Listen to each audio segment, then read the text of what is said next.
Hi there, and welcome back to the Energy Sector Heroes podcast. My name is Michelle Fraser, and every week I will speak with incredible people who share their lessons, experiences, and stories from their time spent in the energy sector. Hi there, and welcome to the Energy Sector Heroes podcast. My name is Michelle Fraser, and every week I will speak with incredible people who share their lessons, experiences, and stories from their time spent in the energy sector. Today I am with Peter Reier. Peter is an incredible specialist in process operations. Peter, would you like to introduce yourself? Hi, Michelle, and thank you for having me. 40 years embedded, and by embedded I mean working directly for owner-operators. Yeah, retirement didn't work out that well for me. I'm not suited to it. So since that time, I've been on my own offering accumulated knowledge. I call it generational knowledge. You know, over the course of that many decades, your career changes and evolves a lot. I did begin, as you said, as an operations specialist, but over time, that gradually evolved into a more maintenance-oriented role, and in particular with facility turnarounds and major maintenance events. So currently, that's what I do, is offer training and mentorship towards successful turnaround events. I don't know if your audience is going to be that familiar with that sector of the industry, but it's a pretty good place to be working in that since about 1959, some companies have been running statistics on these turnaround events worldwide, and pretty consistent in all those years, 70% of these events go down in the history books as failures. So there's lots of opportunity for improvement there.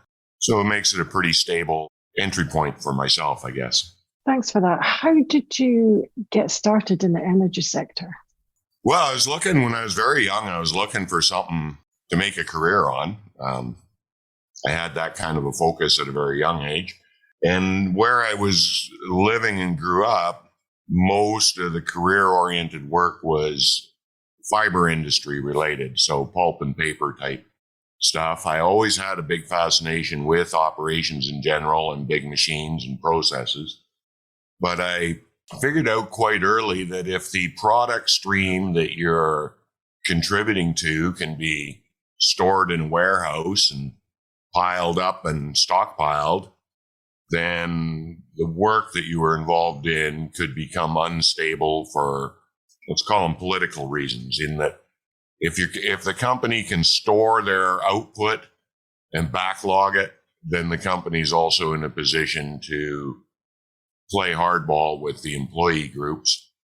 And after a few years of realizing that you can't really get ahead in life if every couple of years you're either on strike or locked out, I got in my car and drove away from that sector of the country and into this area, and switched from a fiber orientation into an energy orientation. Really, when it comes to process operations, the machines, the processes, the excitement of that type of work doesn't really change that much industry to industry. So it was a pretty easy decision for me to move to an industry that had more inherent stability. You can shut down a gas plant the same as you can a pulp mill, but you don't have anything in the warehouse to keep providing your clients with. So your negotiations with your workforce need to keep that in mind, that you can't create that kind of driver's seat for yourself. From a social point of view, it was a better industry to be a part of than the fiber-based industry I originally started in. Did you have any role models during your career, and what did you find inspiring about them?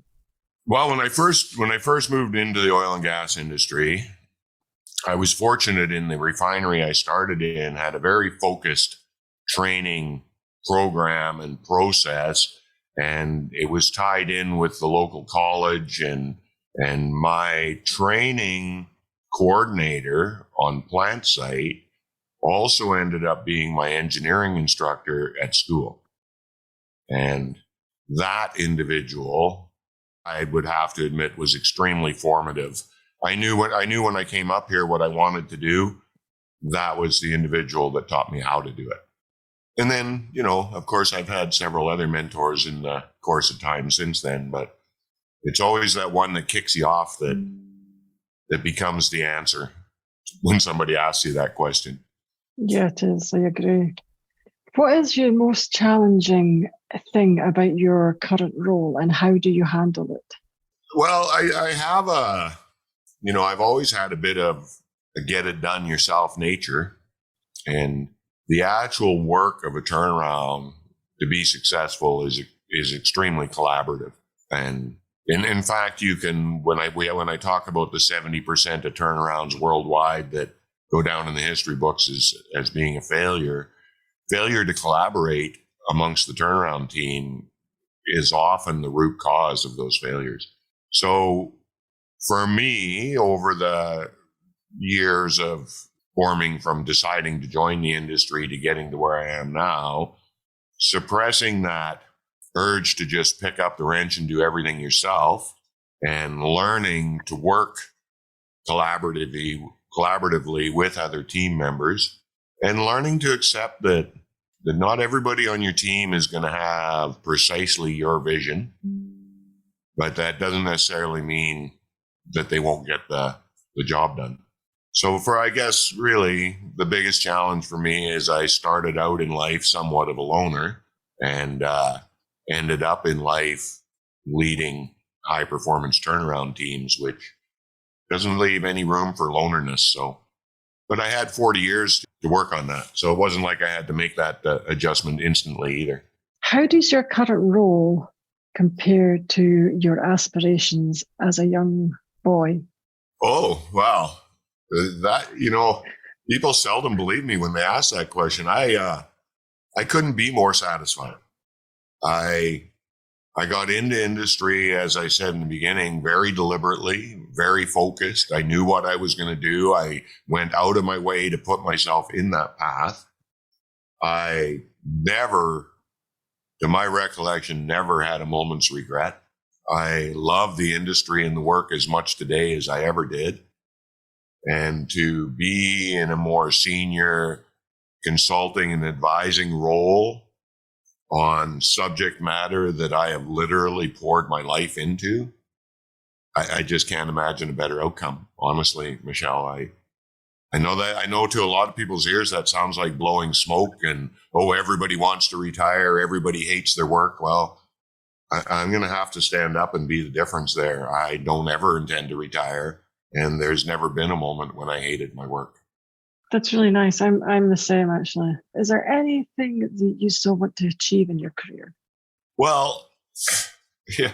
So I do tend to set goals for myself that are intended to be strived for rather than actually achieved. Yeah, if I could achieve anything in the remaining years or decades I have left, the entire energy and process industry throughout the world suffers from what many of us within the industry would term cyclical amnesia, meaning everything that I learned in 40 years, I actually had the opportunity to learn 3 times.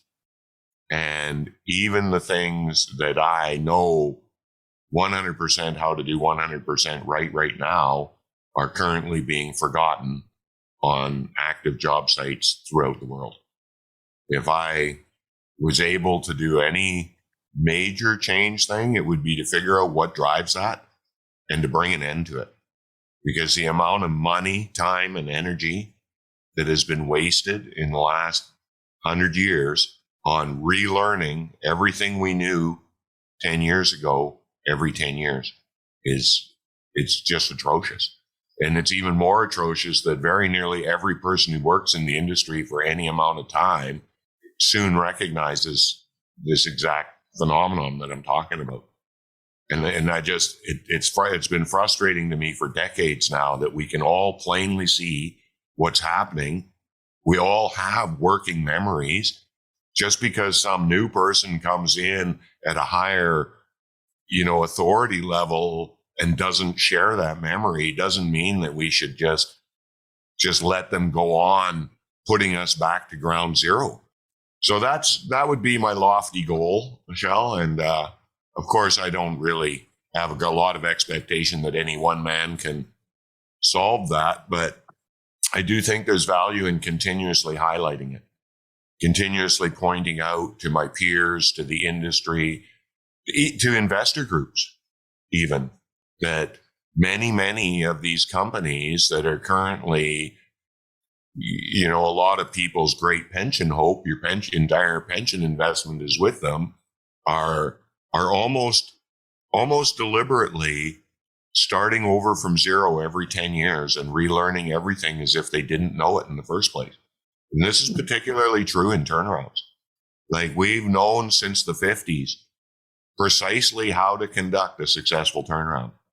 Yet 70% of people fail year on year on year on year, right? Like, there's a human factor there. I used the word deliberate, and that's probably the wrong word. Like, deliberate implies conscious intent, but there's something in the nature of the human workforce that on this super highly complex work, unless you do it like, Ames Research or NASA with very firm leadership control, then people are almost like choosing not.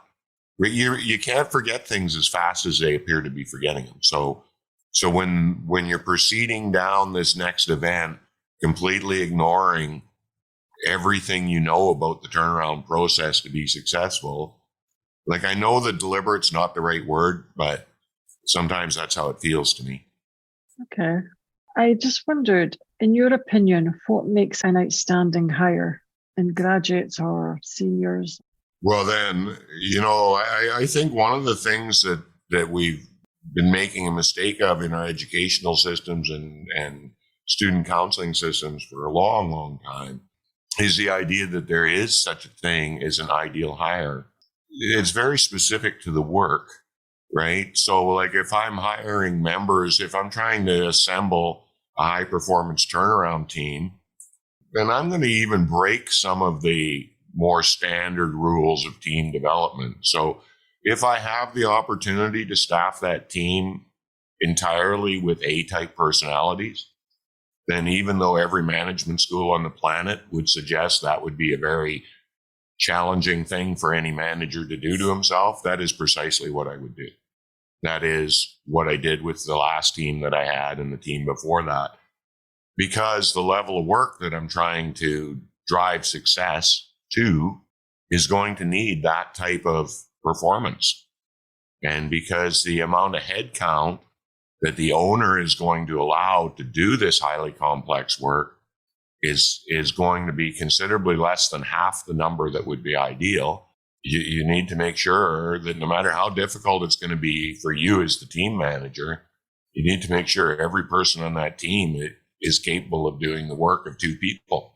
And you only get that by hiring A personalities. It also can make teams, if you don't keep a firm hand, if you don't know what you're doing, the reason why management school advises you not to do that is you can build a team that'll implode on you pretty quickly if you're not keeping a firm hold on it. In a way, I think my response to that is also a response to a symptom. The symptom is I don't know of a corporation that, and these corporations own tens of billions of dollars of these high-end assets. And I don't know of anyone that I've ever worked for or been exposed to that is even coming close to staffing their turnaround approach. I mean, even to the levels that they staff regular O&M. So if you know you're chronically going to be working with a very minimal amount of human resources, then your focus needs to be to maximize every individual human in that teeny resource pool. If you had the proper number of employees, if you had the proper headcount, then you could just focus on hiring people that were good at one specific job, rather they wouldn't all have to be superstars. I just wondered, have you ever encountered any career disasters and how did you handle them? Oh, absolutely. Remember that 70% number? Yeah. That means there's very few of us that have ever had the opportunity to even work for a company that is doing it right. So, basically one of the reasons why people don't stick with a turnaround focused career in general in the stubborn way that I have is because you do get used to failing over and over again. There's so many variations you cannot control. There's the headcount issue that I previously talked about. There is the complete lack of understanding at the senior leadership levels of what the work even entails.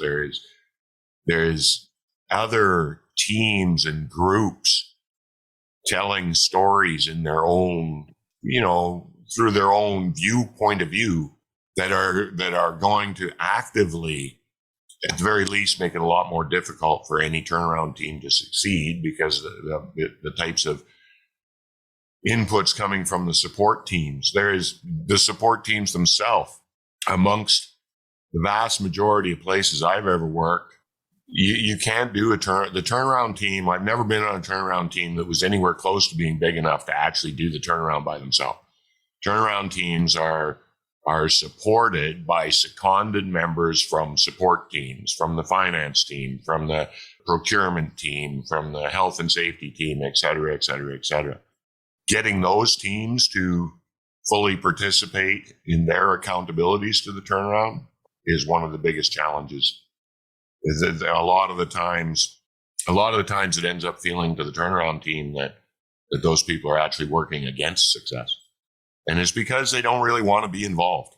And because since the end of the 80s, serious hierarchical style leadership and management has stopped being a thing. And since we don't have serious leadership anymore, we are in a work era where, regardless of people's job titles, they only need to do the portions of their jobs that they feel like doing. And there is very little recourse for senior managers who are faced with this, because none of the leadership team is going to stand up and lay it on the line that people have to do their job or they will be dismissed. So it was an interesting time to be managing in. I see everything in life as cyclical and pendulum swing anyway. And I expect that we're at the very end of this crazy idea of flatline, team directed, leave everybody to their own devices and everybody will rise like cream to the top. I think people have come to realize that there was never any merit to that idealism in the first place, that we cling to it a little bit still, I think because people so much would like it to be true. But I do believe we're reaching the point on the pendulum swing where we're about to admit that if we're going to keep believing in the general hardworking goodness of every independent worker out there without leadership, that we're just going to fail our society. And so I think we will be returning. Unfortunately, the return to hierarchical management is likely going to come after it ceases to matter that much for me. But I do think that is the next thing that's going to have to happen in industry. I think that since the late 80s, we've been on a bad path, industry-wide, worldwide. There have been a few exceptions. There have been a few companies that have stood up and just said, this is crazy. I don't care how many academic psychologists you have that promote this. This is crazy and we're not doing it. But that's only been a few. It's now people's bank accounts, now their spends are going to convince them of that, because the money they saved by getting rid of all their managers and supervisors is a drop in the bucket compared to what it's now costing them. Well, you're really promoting me to rant here, Michelle. No, it's okay. That was what I intended to do. I just wondered, what has been your most challenging day in your career? Individual day? Well, round about a time that you found it quite challenging. Well, I think the better way to answer that is more as a group then, because, the events in a turnaround manager's life are just too numerous, even within the first hour of the first day. I think the events, though, that, at least for me, that when you stand up from your desk and leave your office to go out and follow up on a report, it's when that report is suggesting that somebody might have been injured or something like that. Something in the safety realm is going wrong. As the manager, you never get the details. What you get is a vague report, and you're jumping up and grabbing your gear and heading out to find out for yourself what's going on. Those are the hard moments. Even once you get there, it gets better because then you know what you're dealing with. It is that period of not knowing. Did somebody get a hangnail or did somebody fall off the scaffold and die? Oh, yeah, I can appreciate that, actually. I just wondered, what is your zone genius? My which? Your zone genius. What are you excellent at? Well, actually, what I'm most excellent at is machines themselves, which is, it helped get me into the turnaround gig, but the actual specialty of operations is closer to what my natural talent is. I have the right makeup or the right way of thinking or something that makes it relatively easy for me to assimilate a complex process like an oil refinery and understand all the various different components and how they have to work together in such a way that I can lead the startup and operation of those facilities. I don't think it's a very good job and it pays very well. And there's a lot of reasons why people want to get into that type of operations work. But it is a field where, whether it's socially acceptable or not, I'm just going to say not everybody can just set their mind to becoming a 12-hour shift working process operator and expect to excel at it. And that's just being fair. And it would be more fair to youth if we would start being more honest about that. To start with only, and you can step outside of the employment circles and then you can get a little more honesty there. If you talk to psychologists, there's only approximately 2% of the entire workforce that is suited to 24-hour shift operations without it leading to long-term health and psychological consequence. So already the number of people we need to fill these jobs is way more than natural numbers that society produces. Thank you. How would you describe your typical working week? Well, now or for most of my life, now my typical working week involves this office that I'm sitting in, and my office is only like 25 feet from my house, and I do most of my work remotely now, unless I'm out on site teaching. But for most of my life, so I'll say the first 30 years when I was directly in operations, I was a shift worker. So I worked 12-hour shifts. I worked 4 days on and 6 days off is the schedule. And I worked in a chronically understaffed industry.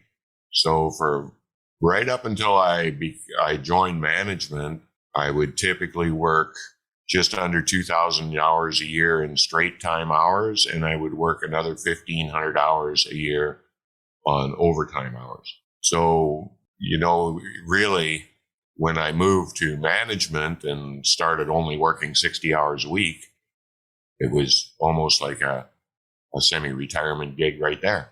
Mm-hmm.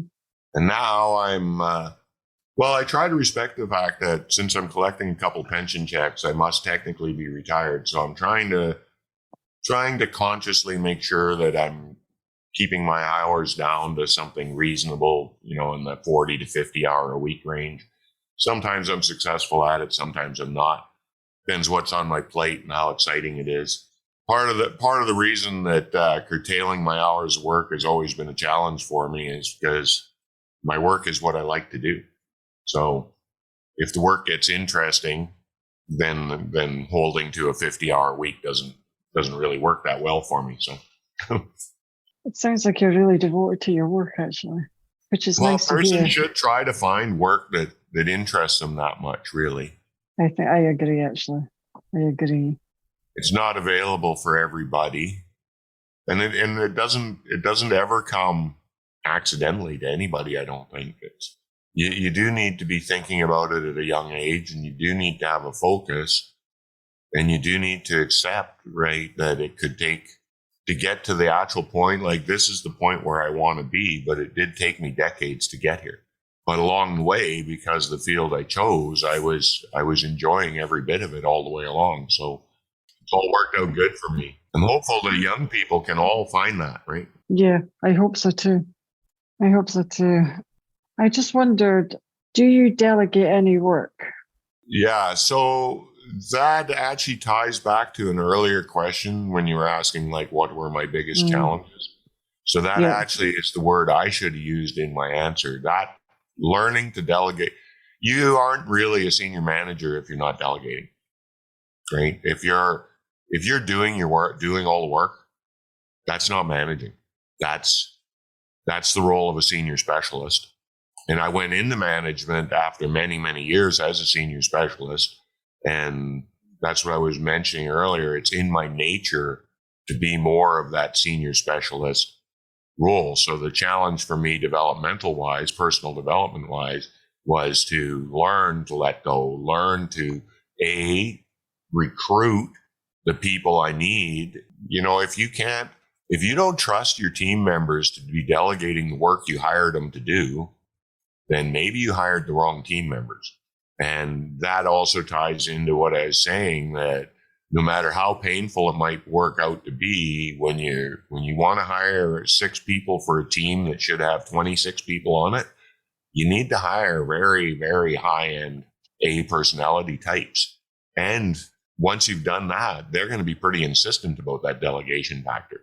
In fact, they're going to be quite defensive about the work that they now see as their work.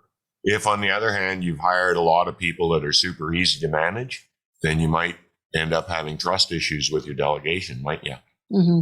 The people might be easy to manage, but if they don't have the high level of expertise that you need the work done to, then again, you've actually created a team, but you're not really a manager because now you're doing all the work. You have a team, and they hang around and collect paychecks, and they contribute in small ways, but in all the key work, you can't delegate it to them because, they're an easy team to manage, but they're not the team that you needed. Okay. So, and it depends what kind of, these types of things like facility turnarounds and dynamic brownfield project work, again, are not necessarily for everybody, right? It's whether you're on a team like that, which I was for most of my career, or running a team like that, which I did for the last 10 years of my career. It's a lot of, the modern social chat about work-life balance, and a person should do this and a person should do that. It doesn't really apply to this kind of work. You can't really apply it. If you create a turnaround team whose primary focus is work-life balance instead of turnarounds, then possibly you might be creating a team that's going to make that 70% start creeping up towards 75%, because turnaround and this type of brownfield, when you're doing major maintenance activities in live process facilities, if your focus is not 100% on the work, somebody is, one of those terrible calls is going to go back to the manager office, and it is going to be because somebody is dead. So, I don't want to slack modern societal ideals or anything. That's all fine for the people that want that, and that's their priority. But to assume that every kind of work on the planet can be put to the knife of work-life balance, that's a false assumption.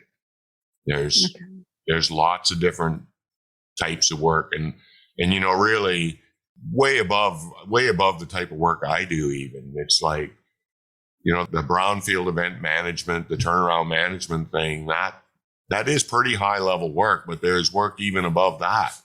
And the same thing's going to apply to that you won't be successful if your team is work to rule, right? It's not everything in life can be applied, the work to rule, work-life balance scale, and still be successful.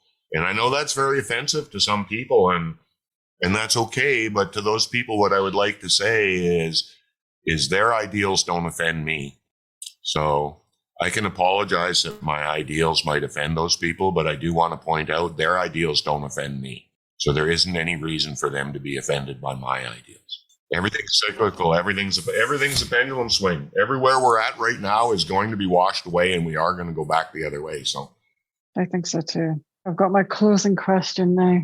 If you could turn back time, would you change anything? About my career, you mean? Yeah. If I was going to do it differently, I might have changed the way I went about transitioning into management roles.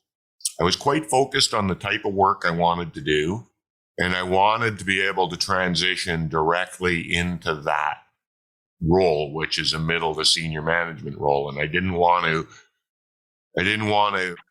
take roles off the path. The normal path in the area I'm in would have been to take a coordinator role and then to develop the coordinator role into a supervisory role and then into a team lead role and then into a manager role.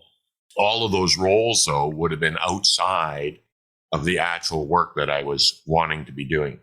So what there was in the turnaround type work is there's always a high demand for willing people at the subject matter expert level. So coordinators and people like that. So I spent many years doing turnarounds out on the ground, just gaining very, very specialized experience until such time as I could get directly into a turnaround management role.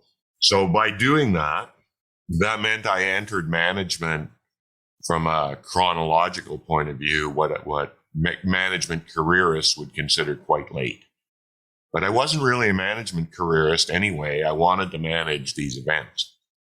Whereas a management careerist doesn't really care what they're managing. They just want to, I think most of them dream one day of being a C-suiter.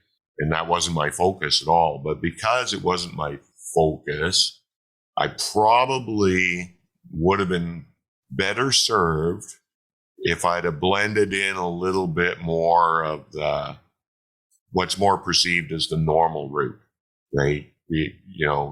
Take those entry levels, management roles and supervisory roles and go to the golf clubs and go to the parties and develop the social side of the work instead of being 100% focused on the technical side of the work.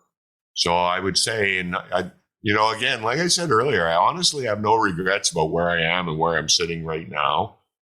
But I am, in answering your question, I am admitting that, I could have probably expected to retire at higher management levels if I had have allowed myself to play the game by the rules that everybody else plays it by.